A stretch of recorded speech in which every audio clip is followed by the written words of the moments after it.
So yeah, hello, Sophie. How are you doing? Hi, I'm good. How are you? Yeah, I'm great, thanks. Yeah, how's Good. everything? Yeah, well, I mean, it's the morning right now, It so is. I'm excited for the day ahead. Yeah, same here. Yeah. Yeah, cool. So Sophie, like, what did you do in your university? So I studied English language and Mm-hmm. I've always had a passion for English, to be honest. I went to Portsmouth Uni. I was there for 3 years and I absolutely loved the student life. First time away from home. So I was like, woo, this is great. No Uh-huh. parents, friends, let's go out. And yeah, like my whole university experience was amazing. Yeah, that's amazing. So you were like an English nerd. Basically, yeah, and to be honest, I'm not ashamed of that. Like, Uh-huh. I like being an English nerd, an English That's geek. amazing. Yeah, why not? Yeah. So you love teaching, like you studied that major to be an English teacher. Yeah, that's right. So I think because my mum's always done teaching, she kind of led me down that path and made me realize, okay, this is something that I could do as well. Mm-hmm. So after my uni degree, I then did a CELTA, which is a certificate in English language teaching to adults. And Mm-hmm. then I knew with the two of those combined, I could then travel and work because I've always wanted to travel, see the world, so what better way to do it than to be able to work and travel, do two things that I love. So Uh-huh. I basically got the opportunity to teach English in Beijing, and that Oh was my wow. first ever trip on my own. Uh-huh. And what other countries you've been to? So Beijing was the first one. I lived there for a year. And then I'd always wanted to move to Australia. So I got my working holiday visa to then live and work in Melbourne. So I was there for Wow. 9 months, which was Yeah. amazing. And what's next? So currently, I'm living between the UK and Madrid. I want to be in Madrid permanently. Mhm. So fingers crossed, I can get the visa. Because of Brexit now, you have to have a visa. Well, any European for any European city, you need a visa. Mhm. So it's a bit complicated right now. I know. Like after Brexit, yeah? Yeah. So as a Mhm. UK citizen, I need a visa to live in any European country. Yeah. So after your graduation and having those certificates, like how this idea came across you to teach abroad? Like, I think actually after I did my degree and my CELTA, I had already bought a working holiday visa for Australia. mhm, But then as I was applying for lots of different jobs in lots of different countries, I then landed the job in Beijing, and my family just said to me, "Look, you'd be stupid not to take that opportunity." wow, they So were don't, supportive. yeah, yeah, massively. Don't worry that you bought this working holiday visa for Australia. I know it's a lot of money. I think it's about £240 at the time, but kind of just forget about that, money's money, and just take this opportunity and go for it because what kind of opportunities like this come around very often, not many. Yeah. So that's when I thought, okay, let's do this, let's just go for it. Yeah, that's amazing. Like to have a supportive family actually like to travel abroad and like to do it for business, you know? So that's Yeah, completely. Yeah. yeah. Mm. So like was it like a beneficial experiment like to teach in different countries for you? When it when it comes Yeah. to your teaching skills, even like traveling experience, being in different atmosphere? Yeah, definitely. It taught me a lot. Firstly, independence. I Mhm, just I've always been quite independent, but I think getting on that first flight on my own in mhm, traveling to the unknown was such a big thing, a big deal. I just wanted to go for it. So yeah, I'm just so pleased that I did that. And then kind of from there it just spiraled really. Once I did that, it was like, okay, I feel like I can do anything. So yeah, just it was the best experience of my life. And I know it's quite cliche in saying that traveling changes you, but it really did change me as a person. Like to enforce you, like enforce your skills, maybe. Uh, Yeah. mhm, Yeah, mhm. definitely. And you have like to be creative and to skillful your skills, kind of like to engage with others, to engage in different societies and to deal with different people. Yeah, yeah, Uh-huh. definitely. I think I was under the impression that more people in Beijing would speak English, being the capital of China, but Hmm. actually, not many people did. So, if it wasn't for my Chinese colleagues, I don't know how I could have survived a whole year. I learned the basics, Hmm. but yeah, if anything ever went wrong or I needed help with something, I was so grateful to have my my Chinese colleagues there just to help me. So that Hmm. was a blessing. Yeah, yeah. So just like I was about to ask you, like, let's discuss each experience separately, like each country separately. So, like, what's your experience, like overall experience about China, like when it comes to teaching and when it Mm. comes to social life and being living there? Yeah, I think my overall experience or the thing that I can take away from it was that it was completely eye-opening. Hmm. Nothing like what I've been used to being brought up in the Western world, but what I can also take away is that the food is amazing. Absolutely love Chinese food. I could Wow, eat that all day, every day, all kinds of food. especially dumplings. Dumplings are Uh-huh. my number one must have.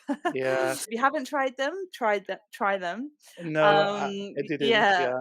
yeah, and, basically just yeah, I think seeing one of the wonders of the world, which was the Great Wall of China, Hmm.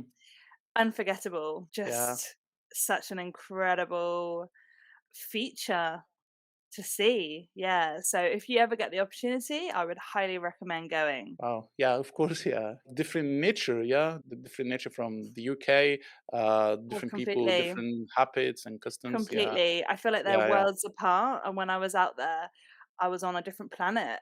Like, I Mhm. was this alien on another planet.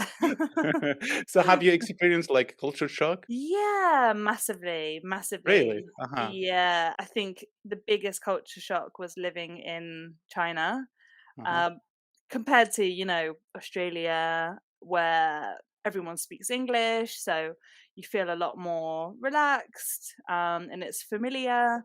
But in China, just everything, the way of living, the way of interacting, exploring, you know, just every element was different. So I Mhm. had to completely adapt, completely change my thinking, the way that I went about living there. Mhm. So the first thing is like the language barriers.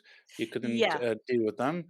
You know, like I thought that China is like a big industrial country, so speak English like this is kind of basics, like Yeah, a well, you would fundamental have thing. thought that. You would have thought Uh-huh. that, but surprisingly, even in the more built up areas, people didn't speak English. Mhm. So Mhm. there was a lot of awkward pointing at my phone, Google Translate, just trying to communicate and get my point across.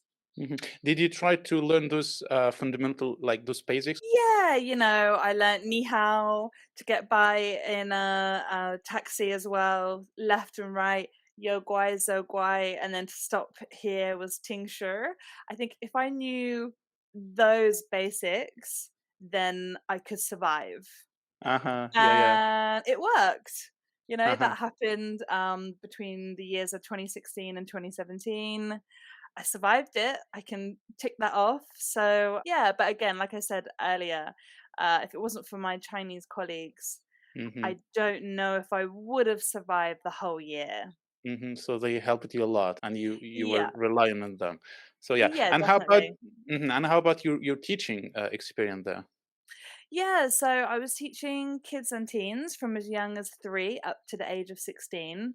And it was the first ever teaching experience I ever had. So I completely jumped in the deep end. But to be honest, I think that is the best way of learning, adapting, is just to jump in straight away, just get it done.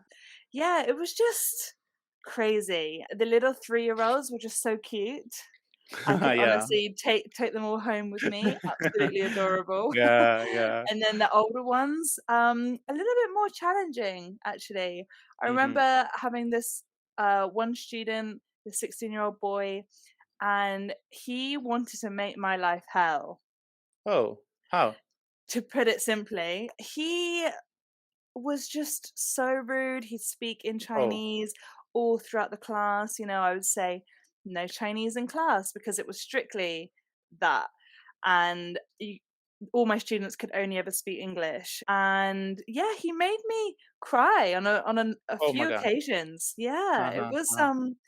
like, wow, I can't believe that he was just wanted to make my life hell. Mhm, and what did you do? What, to react to him? Yeah, like, did Well, I tried to get him out the class. Just, time out. If you're gonna keep continuing to talk, stay outside of the class, have a 5-minute breather, come back in. So yeah, and I just tried to speak to my director of studies just yeah, to just to just see keep if I the could get some rules, advice yeah. on what to Mhm. do. Yeah, Yeah, yeah, yeah, because yeah. it was challenging and Mhm. I'd never had this experience, so it was a complete learning curve for me. There's always one. I think in anything Yeah, you yeah. do, there's Uh-huh. always one. So Those pet I peeves, just had to learn and grow and everywhere. yeah. Yeah, yeah. So they prefer to teach, like, young people or, like, teenagers, or what exactly you like? I think for purely my experience in China, I preferred teaching the young ones, the little 3, 4, 5 year olds. They were just so adorable.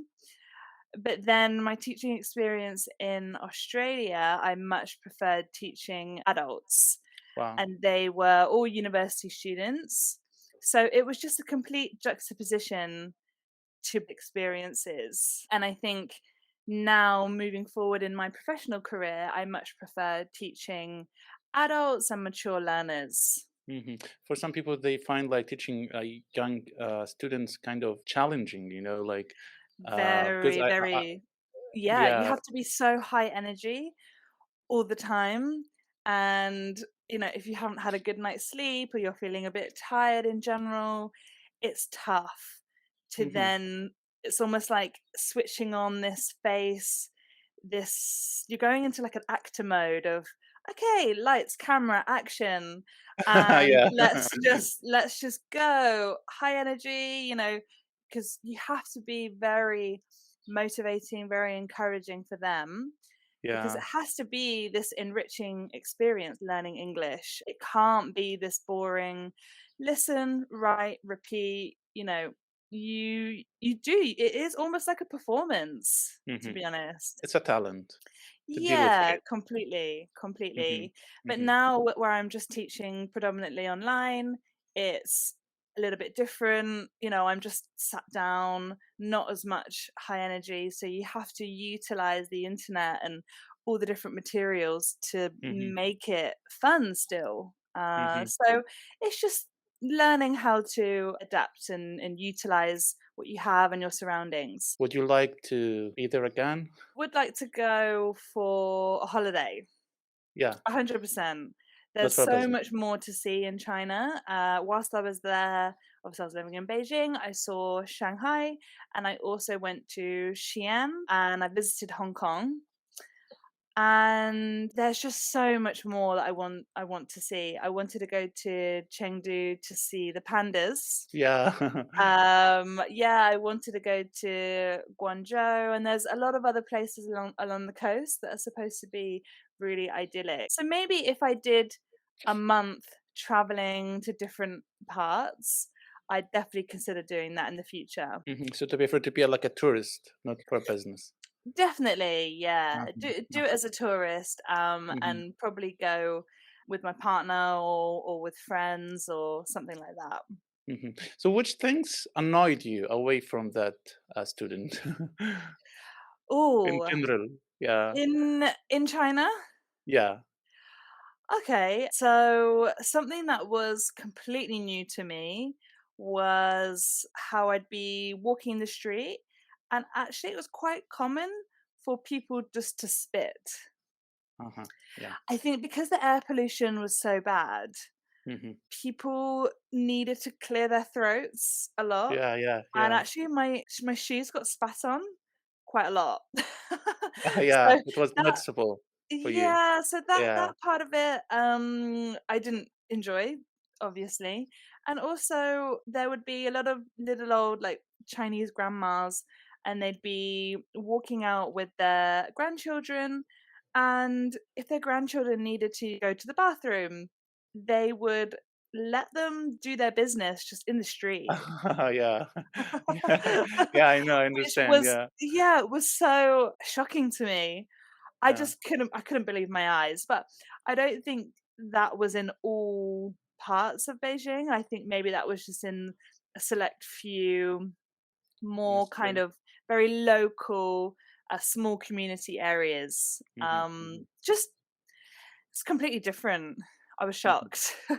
Yeah. So overall, like, you enjoyed there, even though like some things annoyed you, but like you enjoyed your experiment there. Yeah, yeah. Overall, I don't regret it at all.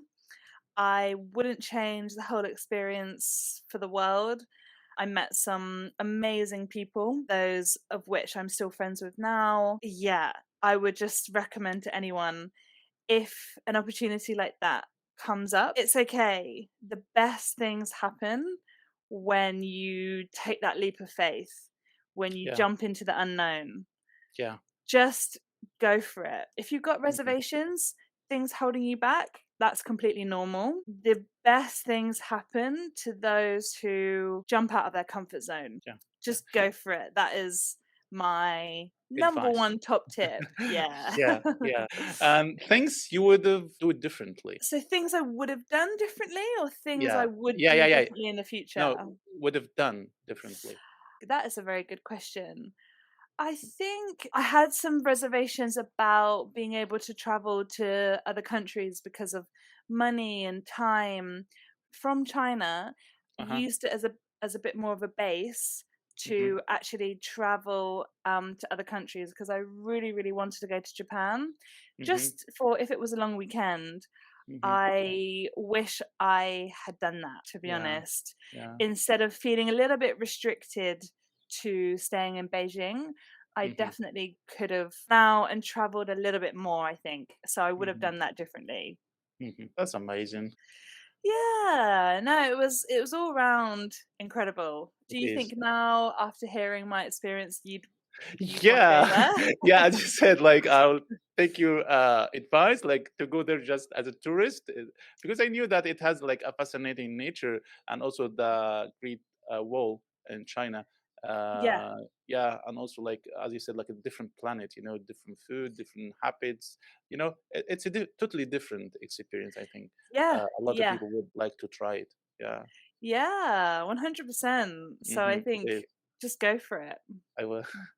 Yeah, that's amazing. Yeah, it's been really, really interesting experience. I can feel that. Yeah, Yeah, 100%, yeah. 100%. So, yeah. So, what about your Australian experience? Yeah, Yeah, I'm so, so excited actually for Australia. So it seems interesting. Yeah. yeah, yeah, definitely. So after Beijing, like I'd mentioned, I moved to Australia for 9 months, Uh huh. and again, it was such an amazing experience, but in such a different way to Beijing. It was a much easier way of life, I think, because everyone speaks English. I sort of fit right in. The weather's amazing. It's a very chilled vibe, chilled atmosphere in Melbourne, especially. So I loved the life out there. One thing I did think was when I was there, I felt like a million miles away from home. I mean, I Yeah. know Australia's on the other side of the world, Uh but huh. I really felt quite isolated, like I was on a different planet. Mhm. It was Mhm. really Mhm. weird. Yeah. Yeah. I think you go like down something, Down something under. down under. Yeah. Yeah. Yeah. Yeah, Yeah. let's say down under, that's what I felt like anyway. How about teaching experience? Like, all people speak in English. So, Yeah, yeah, so I was teaching, university students out there. I was mhm, teaching in a prestigious uni, Mhm. And I had students from Japan, from South Korea, from South America, all over really. And I loved it because I felt like I was more like their friend on their level. And I made that known to them as well. I said, if you have any concerns, you can just come to me, talk to me about anything. And I really built up a good relationship, a good rapport with my Mhm. students. Mhm. And then at one point, we had a huge Japanese exchange program, and they came over for maybe like a month. And not only was I helping them develop professionally, in the learning environment, but also I was helping them to develop externally, where I took them on excursions. We went Mhm. to Penguin Island and, yeah, lots of different areas in Melbourne. It was really fun. Yeah, and how long were you there? So I was there for 9 months in Uh-huh. total. Yeah. Almost a year. Yeah, yeah, yeah. Mm. And, like, how about you, like the social life there? Did you enjoy Oh, being there or yeah, definitely. The social life was Uh, amazing. I mean, Melbourne itself, has such a buzz, such an atmosphere about it.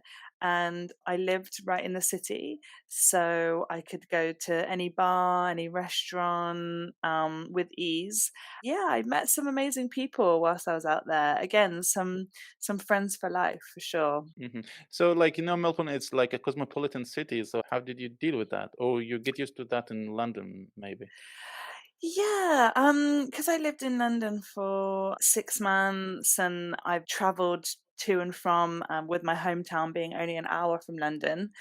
I was very much used to that kind of hustle and bustle of a big city, but I did feel that Melbourne had much more of a slow-paced vibe to it. Everyone was very relaxed, because I think in London, everyone's just rushing to get to where they need to be just all the time. So it just feels very fast and rapid. But I didn't get that sense in Melbourne at all. So that was nice. Yeah. And what differences between like the England and Australia? Like hear about the atmosphere there, the weather, the nature. Okay, so first of all, in Melbourne, the weather is so much better. Hmm. I mean, that's just Australia as a whole.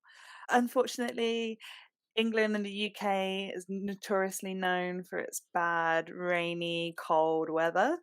So yeah, if you want to chase the sun, go to Australia.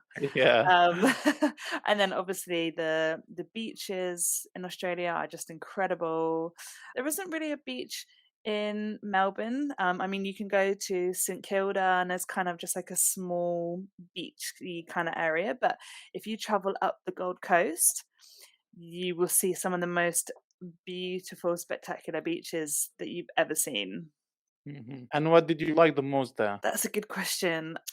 I think it's gotta be just the general atmosphere, the general lifestyle. I love that the most. Hmm. But also the Hmm. food was great.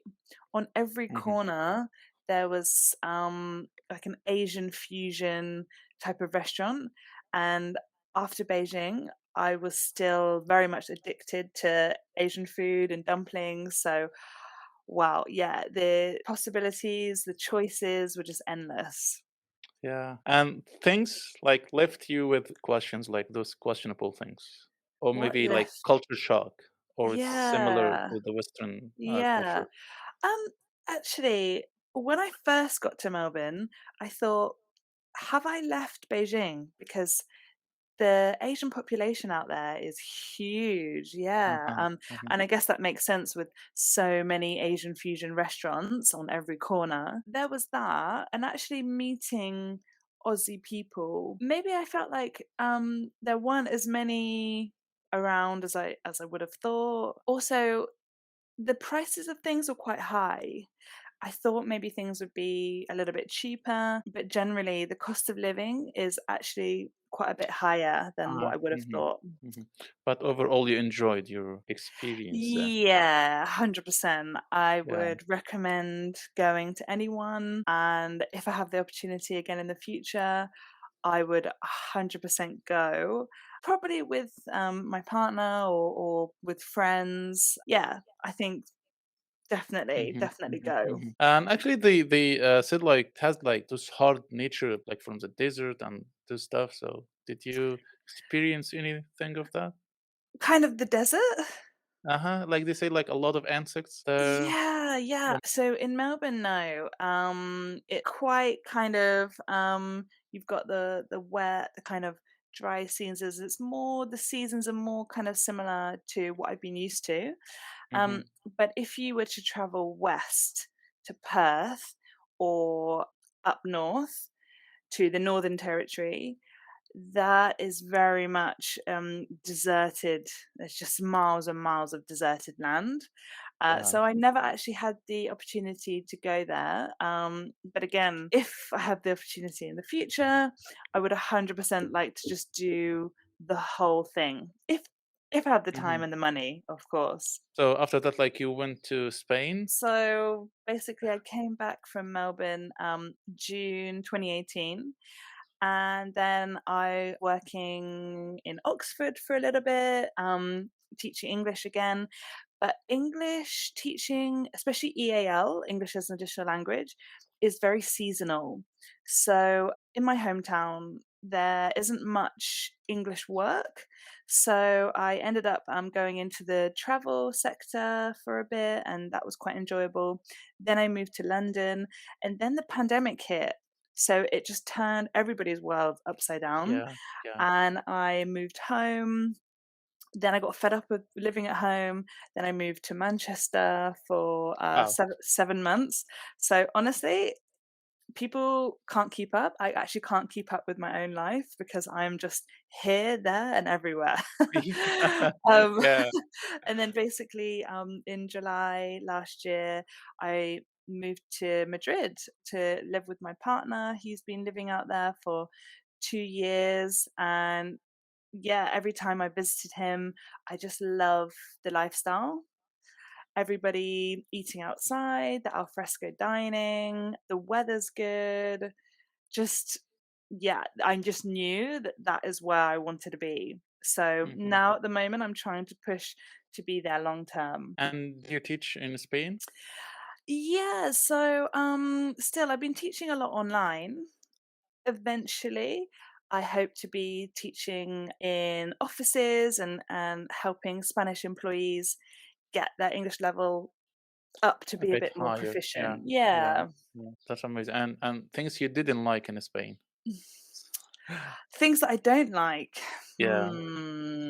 Probably the language barrier at times. Uh-huh, uh-huh. Oh, how about your That's just something Spanish? I need to get over. Yeah. My Spanish is not too good at the moment. Uh-huh.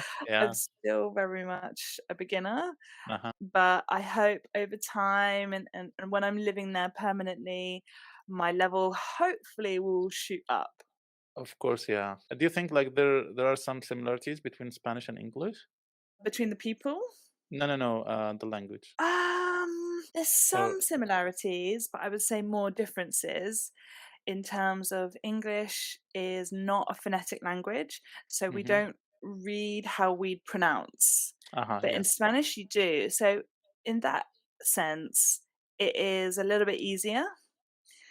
But I think languages in general, it comes quite naturally to some people and it doesn't come as naturally to others. So I think because I haven't learnt another language from birth, Mhm. it's been quite challenging. And I think it always is challenging learning a language later in life. Yeah. See, I enjoyed your journey in Beijing, Melbourne, Madrid. I really enjoyed so much. Uh, Yeah. yeah, I would like to thank you for sharing your experience with me. And yeah, yeah, Yeah. Yeah. Anytime. yeah, Anytime. Thank you for yeah. having me on. My pleasure. Yeah, thank you.